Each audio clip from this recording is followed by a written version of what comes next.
ചിലർ നിയോഗങ്ങൾ കൊണ്ടാണ് ജനിക്കുന്നത്. ആ നിയോഗങ്ങൾ അവർ അത് പൂർത്തീകരിക്കുക തന്നെ ചെയ്യും. അതിലോട്ടുള്ള പ്രയത്നം തുടരുക തന്നെ ചെയ്യും. ഇനിയും ആ പ്രയാണം തുടരുക തന്നെ ചെയ്യും. ആ നിയോഗം പേറി ജന്മം കൊണ്ട ആ മഹാ വ്യക്തിത്വത്തിന്, ഭാരതത്തിന് ലഭിച്ച ആ ഒരു മഹാ അത്ഭുതത്തിന് ഏറ്റവും കൂടുതൽ നമ്മൾ ദൈവത്തോട് നന്ദി പറഞ്ഞുകൊണ്ട് നമ്മളുടെ എല്ലാവരുടെയും, ഭാരതത്തിൻ്റെ എല്ലാ പൗരന്മാരുടെയും, ഇവിടെ ഭാരതത്തിൽ ജീവിക്കുന്നവരുടെയും പ്രവാസികളുടെ ആയിക്കോട്ടെ എല്ലാ പൗരന്മാരുടെയും പ്രധാനമന്ത്രിയായിട്ടുള്ള, രാജ്യത്തിൻ്റെ പ്രധാന പ്രഥമ സ്വയം സേവകനായിട്ടുള്ള ശ്രീ നരേന്ദ്രമോദിജിക്ക് ഹൃദയം നിറഞ്ഞ പിറന്നാൾ ആശംസകൾ. ഇനിയും ഒരുപാട് നിയോഗങ്ങൾ ബാക്കിയുണ്ട്, ഒരുപാട് കർമ്മങ്ങൾ ബാക്കിയുണ്ട്.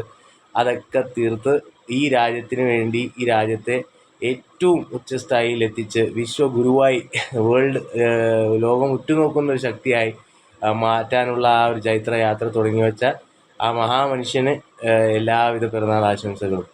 ഇത് കേൾക്കുമ്പോൾ പലർക്കും ചിലപ്പോൾ സഹിക്കുന്നുണ്ടാവില്ല. സഹിക്കാത്തവർ സഹിക്കണ്ട. കാരണം അദ്ദേഹത്തെക്കുറിച്ച് നിങ്ങൾ സ്വേച്ഛാധിപതി എന്നോ ഫാസിസ്റ്റ് എന്നോ നിങ്ങൾക്ക് ഇഷ്ടപ്പെടാത്ത ആളെന്നോ എന്ത് വേണമെങ്കിൽ പറഞ്ഞു. പക്ഷേ എന്തൊക്കെ പറഞ്ഞാലും 2014 തൊട്ട് 25 ഇന്ന് 29, 34, 39 നമുക്ക് നോക്കാം. കാരണം അതായത് ചില ആളുകൾ സൃഷ്ടിക്കപ്പെടുന്ന ചില നിയമങ്ങളായിട്ടാണ്. ആ നിയമങ്ങൾ പൂർത്തീകരിച്ചിട്ടേണ് അവർ ഇഹലോകവാസം വിടിയുള്ളൂ. അപ്പോൾ ഇനിയും എത്രയോ കാര്യങ്ങൾ ചെയ്യാനുണ്ട്. ഒരുപാട് ആയുസ് ഉണ്ടാവട്ടെ.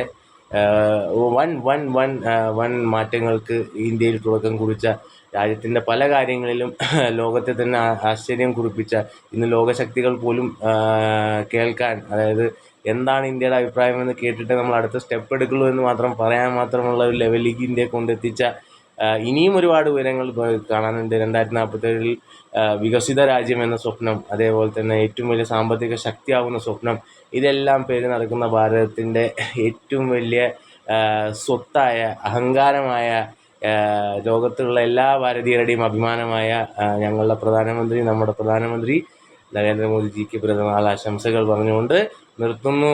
നന്ദി, നമസ്കാരം.